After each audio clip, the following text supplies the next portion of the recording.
Bonjour et bienvenue dans cette vidéo consacrée au prototypage. Alors cette vidéo fait suite au cours sur le maquettage qu'il est donc préférable et même indispensable de voir avant celle-ci. Dans ce cours, nous allons commencer par définir la notion de prototypage, puis nous parlerons de son intérêt dans le cadre d'une démarche d'innovation, et enfin, nous évoquerons les différents outils et moyens à votre disposition pour réaliser des prototypes. Premièrement, la définition. Le terme prototype vient du grec, de prototypos, qui signifie littéralement premier du genre. C'est donc la première fois qu'une chose, qu'un objet apparaît dans le monde. Par rapport aux maquettes, les prototypes sont des versions plus abouties du dispositif qui permettent réellement de se projeter dans l'usage de l'objet ou du service.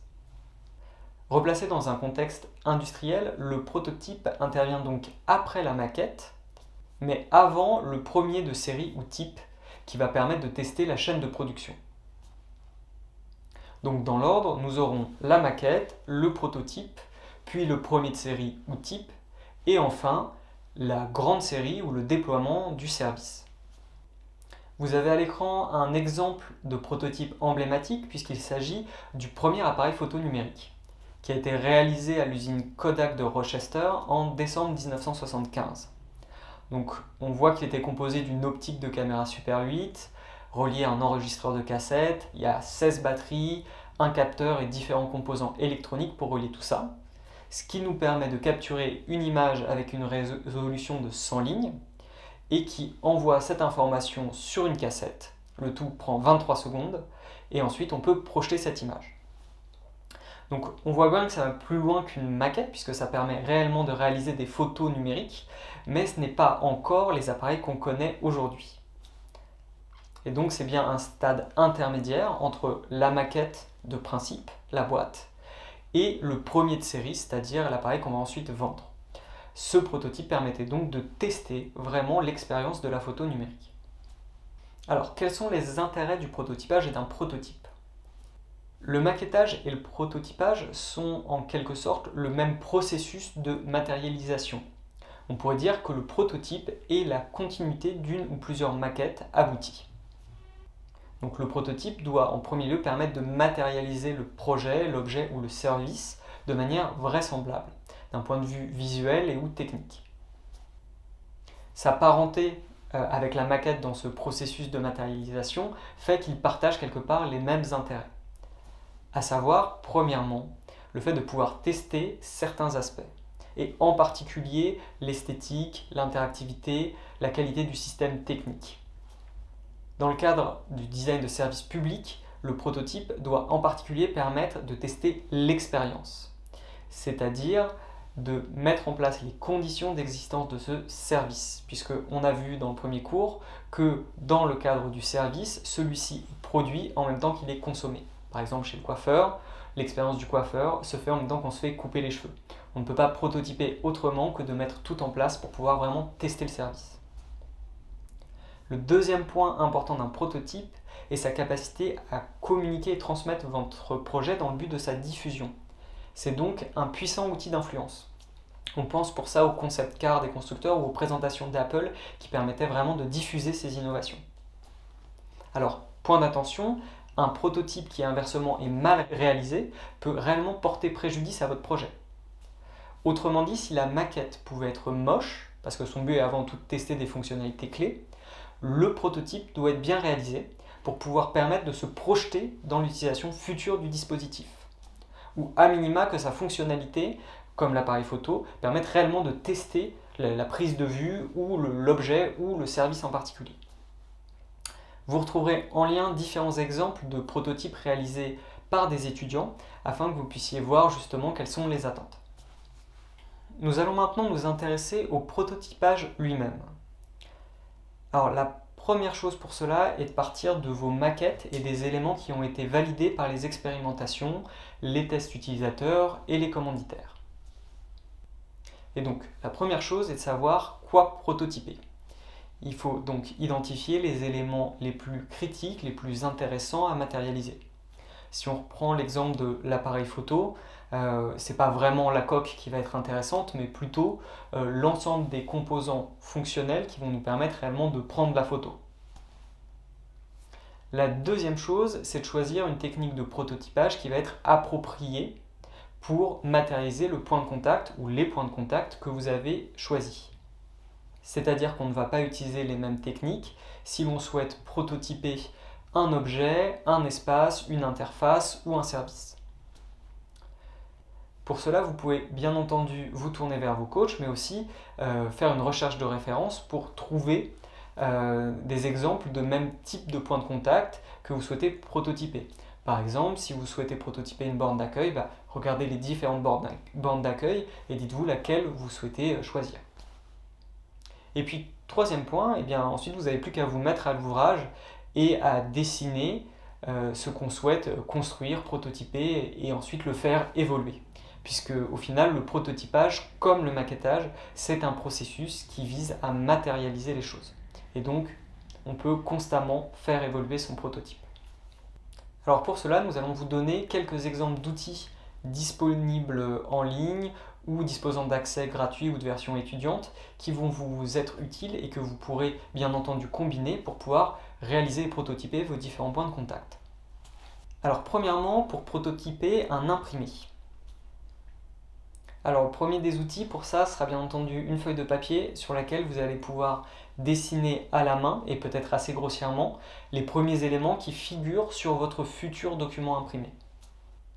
Vous pouvez réutiliser les outils qu'on vous a présentés pour le maquettage et typiquement aussi le ludographe que vous avez eu dans l'atelier d'idéation qui peuvent vous être utiles pour maqueter assez rapidement et mettre en place les différents volumes et éléments de votre imprimé. Vous pouvez ensuite utiliser des logiciels assez classiques, ceux qui sont à votre disposition, comme les suites bureautiques Word ou PowerPoint, pour réaliser des premières versions, des premiers prototypes, des flyers, des fiches ou des posters que vous souhaitez mettre en place. Mais pour aller un petit peu plus loin, je peux vous conseiller un outil qui s'appelle Canva, et dont vous retrouverez le lien en bas de la vidéo, qui est un logiciel en ligne qui dispose aussi d'une version de bureau sur lequel vous allez pouvoir manipuler assez facilement des éléments graphiques et réaliser ainsi différents types de contenus. Alors ce qui est très intéressant pour vous qui n'êtes pas graphiste, c'est que Canva dispose de gabarits, c'est-à-dire de documents pré-remplis sur lesquels figurent déjà des ensembles de couleurs et des ensembles de symboles graphiques qui fonctionnent bien. C'est ce qu'on appelle des gammes et des banques de pictogrammes que vous allez pouvoir réutiliser pour votre projet. Et donc ça, c'est un élément très important puisque ça va à la fois vous faire gagner du temps et vous faire gagner en qualité. Deuxième point, pour tout ce qui est lié au site web, aux applications, bref, au design d'interface. Alors il faut déjà déterminer les fonctionnalités que vous souhaitez prototyper et partir pour cela du parcours utilisateur qui va vous permettre de définir les écrans qui seront utiles à tester, à prototyper. Ensuite, comme vous le voyez à l'écran, nous vous proposons de définir ce qu'on appelle des wireframes qui permettent de poser les éléments nécessaires sur une interface de façon schématique mais dans les bonnes dimensions spatiales. Ça permettra donc de définir l'architecture des pages et de votre site web ou de votre application. Ensuite, en partant de ces esquisses, vous pourrez réaliser le prototype en intégrant justement les choix de couleurs, de typographie ou d'animation qui vont vous permettre de rendre votre interface vraisemblable. Alors vous pouvez bien entendu utiliser des dispositifs comme PowerPoint ou Canva, ce qu'on a présenté précédemment pour réaliser des interfaces. Vous n'avez pas besoin alors de les animer autrement que de faire défiler les différents écrans. Et c'est quelque chose qui marche très bien et qu'on a prototypé avec différentes équipes, qu'ils soient ingénieurs ou issus de l'école d'affaires publiques. Vous pourrez ainsi réaliser des pages statiques à incruster en mode plein écran sur votre ordinateur ou sur votre téléphone, ce qui donne l'illusion de l'existence du site web. Et c'est ce qui a été notamment fait dans l'exemple de Grenoble que vous pourrez retrouver en ligne. Si vous souhaitez aller plus loin, et en particulier prototyper les interactions et les différents parcours possibles sur une application ou sur une interface, nous pouvons vous conseiller d'utiliser des logiciels en ligne comme InVision App, Figma ou Proto.io, dont vous retrouverez les liens dans la description, et qui vous permettent justement là de créer des prototypes cliquables avec les différentes interactions, les différents menus, et ce qui permet d'aller un petit peu plus loin dans la vraisemblance du prototype. Troisième point, pour prototyper un espace ou un objet. Alors, au vu des compétences spécifiques qui sont nécessaires pour le prototypage d'espace ou d'objets, nous vous conseillons de vous tourner vers des professionnels ou de vous rediriger vers vos coachs. Vous pouvez cependant avancer un petit peu dans le processus en partant de vos maquettes pour définir des plans de construction en 2 dimensions. Puis éventuellement de passer à la 3 dimensions, notamment avec des logiciels de modélisation 3D comme Google SketchUp, afin de définir plus précisément les caractéristiques de votre objet ou de votre espace. Nous allons maintenant voir quelques ressources complémentaires qui peuvent vous aider dans l'ensemble des processus de prototypage. Alors, la première chose à faire est de copier. Comme les grands maîtres en peinture, n'hésitez pas à copier ou à vous inspirer dans un premier temps de différents travaux autour de vous qui vous permettent de vous rapprocher de ce que vous souhaitez prototyper ou obtenir en termes d'esthétique ou de fonctionnalité. Alors, bien entendu, je vous conseille de copier car il s'agit d'un travail étudiant, mais nous ne ferions absolument pas ça quand il s'agit de commercialiser, car alors il s'agirait de plagiat. Deuxième chose, utilisez les ressources à votre disposition. Qu'il s'agisse par exemple de la charte État, qui régit l'ensemble du graphisme des sites internet de l'État, et que vous retrouverez à l'adresse en bas des vidéos, ou de banques d'icônes, que vous pouvez trouver notamment sur Miro ou sur The None Project.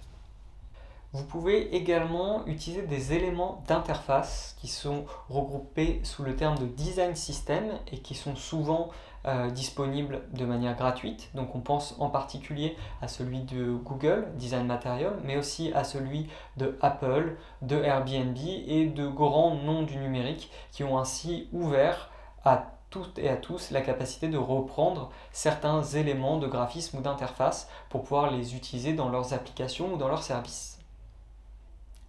Enfin, vous pouvez vous inspirer en allant sur des blogs dédiés au type de point de contact que vous souhaitez modéliser et qui vont vous permettre d'avoir un petit peu plus de références et puis de conseils sur la manière de faire. Donc pour ça, nous allons également lister en fin de vidéo les différents liens vers des sites internet qui vont vous permettre d'avoir accès à ces ressources. Alors maintenant, quelques points de vigilance pour terminer cette vidéo. Premièrement, bien faire attention à l'esthétique. Un prototype qui n'est pas totalement abouti, quelque part qui est bancal, peut être très contre-productif pour les récepteurs. En effet, vous allez les mettre dans des situations où ils vont se braquer et vous n'obtiendrez pas du tout le résultat attendu. Pour cela, nous vous demandons, ainsi qu'à vos coachs et aux équipes qui vous accompagnent dans cette phase de prototypage, de travailler sur des proportions qui soient justes, de faire attention aux résolutions d'écran, aux tailles de papier, aux échelles même d'objets, de mobilier ou d'espace. De faire également attention au choix des typographies et par exemple d'utiliser la charte État pour être certain que ce soit cohérent par rapport au service ou à l'environnement dans lequel vous vous inscrivez. En somme, faites en sorte que vos prototypes soient vraisemblables et qualitatifs. Alors, les ressources que nous avons mises à votre disposition ne sont bien entendu pas exhaustives et d'autres outils existent et même d'autres approches. Vous pouvez compléter cette première liste avec vos outils, partager entre vous et bien sûr partager à la communauté des élèves au travers de la mailing list et des coachs. Nous vous renvoyons vers eux dans cette phase et auprès des professionnels qui seront à vos côtés pour réellement vous aiguiller et vous aider dans cette pratique qui est vraiment sur mesure. Nous vous souhaitons bon courage pour la suite et à bientôt pour une prochaine vidéo.